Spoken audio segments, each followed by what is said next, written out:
teman-teman, pada materi yang kedua ini saya akan membahas tentang fungsi pendidikan multikultural. Pendidikan multikultural memiliki berbagai fungsi. Fungsi yang pertama yaitu memberi konsep diri yang jelas. Dengan mempelajari pendidikan multikultural ini, kita dapat mengenal diri kita lebih dalam dan kita dapat memberikan jati diri kita lebih jelas kepada masyarakat maupun orang-orang di sekitar kita. Fungsi pendidikan multikultural yang kedua yaitu membantu memahami pengalaman etnis dan budaya ditinjau dari sejarahnya. Ya, dengan mempelajari pendidikan multikultural ini dapat membantu kita dalam memahami pengalaman kita tentang etnis dan budaya yang ditinjau dari sejarahnya. Tujuan yang ketiga yaitu membantu memahami bahwa konflik di antara yang ideal dan realitas itu memang ada pada setiap masyarakat. Tentu, dalam kelompok masyarakat, dalam kehidupan kita, tentu kita memiliki berbagai macam konflik. Dan konflik itu diakibatkan oleh berbagai macam perbedaan pendapat. Dengan mempelajari pendidikan multikultural ini, dapat membantu kita memahami bahwa konflik ideal dan realitas itu memang ada pada setiap masyarakat dan perlu kita lakukan solusinya.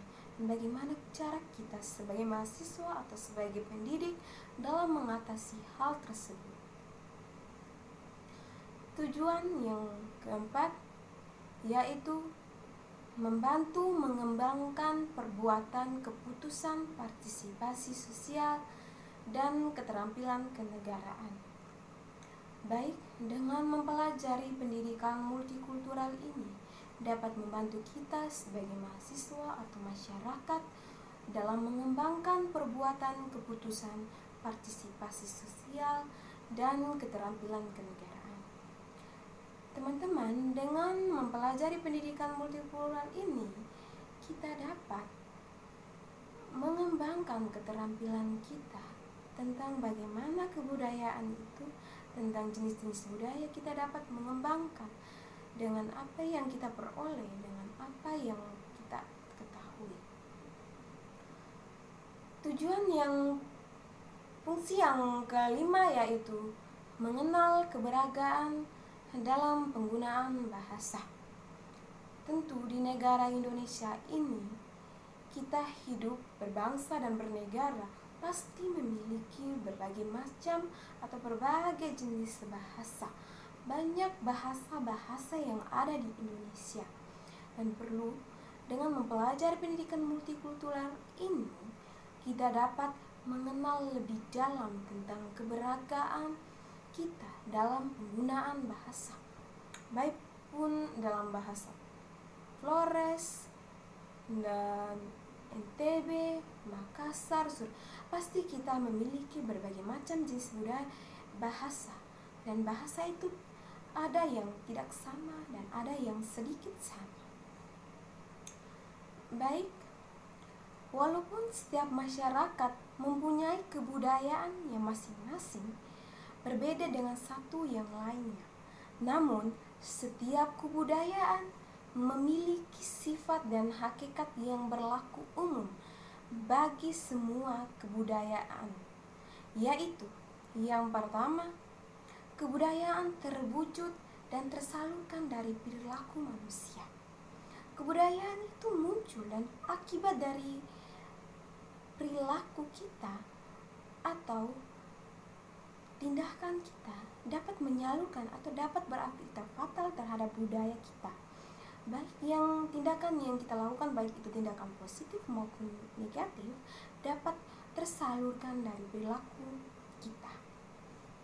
Yang kedua, kebudayaan telah ada terlebih dahulu daripada lahirnya di suatu generasi tertentu dan tidak ada mati dengan habisnya usai generasi yang bersangkutan. Baik, kebudayaan ini akan turun-temurun kan simpan. Bagaimana kita dapat mengolahnya dengan pemahaman kita yang kita peroleh. Kebudayaan telah ada terlebih dahulu, baik kebudayaan itu lahir sejak dahulu dan dia tidak akan mati dan dia tidak akan pernah berubah. Dia akan turun-temurun pada keturunnya masing-masing, pada daerah yang masing-masing yang meyakini kebudayaannya tersebut. Dan yang ketiga, kebudayaan diperlukan oleh manusia dan diwujudkan dalam tingkah lakunya. Kebudayaan dapat terwujud oleh tingkah laku kita, oleh tingkah laku manusia. Yang berikut, sifat hakikat tersebut di atas menjadi ciri setiap kebudayaan. Akan tetapi, apabila seorang hendak memahami sifat hakikat yang esensial dari kebudayaan, terlebih dahulu harus memecahkan pertentangan-pertentangan yang ada di dalamnya. Yaitu yang pertama, di dalam pengalaman manusia, kebudayaan bersifat universal. Akan tetapi, perwujudan kebudayaan mempunyai ciri-ciri yang khusus yang sesuai dengan situasi maupun lokasinya. Dalam pandangan manusia, kebudayaan itu bersifat universal, umum. Namun, di sisi lain, perwujudan kebudayaan mempunyai ciri-ciri yang khusus yang sesuai dengan situasi manapun. Dan yang kedua, kebudayaan bersifat stabil akan tetapi juga dinamis. Dan setiap kebudayaan mengalami perubahan-perubahan yang kontinu. Baik kita hidup dalam kebudayaan, pasti setiap tahunnya atau setiap dengan perkembangan zamannya akan mengalami perubahan-perubahan, baik dalam sisi manapun perubahan itu akan terjadi. Definisi deskriptif cenderung melihat budaya sebagai totalitas komprehensif yang menyusun secara keseluruhan hidup sosial sekaligus menunjukkan sejumlah ranah bidang kajian yang membentuk budaya. Definisi historis cenderung melihat budaya sebagai warisan yang dialih turun-temurun dari generasi satu ke generasi berikutnya. Definisi normatif bisa mengambil dua bentuk. Yang pertama, budaya adalah aturan atau jalan hidup yang membentuk pola perilaku dan tindakan yang konkret. Yang kedua, menekan peran gugus nilai tanpa mengacu pada perilaku manusia. Kebudayaan memiliki fungsi yang sangat besar bagi manusia di masyarakat. Bermacam-macam kekuatan yang harus dihadapi masyarakat dan anggota-anggota masyarakat, seperti misalnya kekuatan alam di mana dia bertempat tinggal, maupun misalnya kekuatan alam di mana dia bertempat tinggal, kekuatan-kekuatan lainnya di dalam masyarakat itu sendiri. Tidak selalu baik baginya, kecuali daripada itu manusia atau masyarakat memerlukan kepuasan bagi di bidang spiritual maupun di bidang material.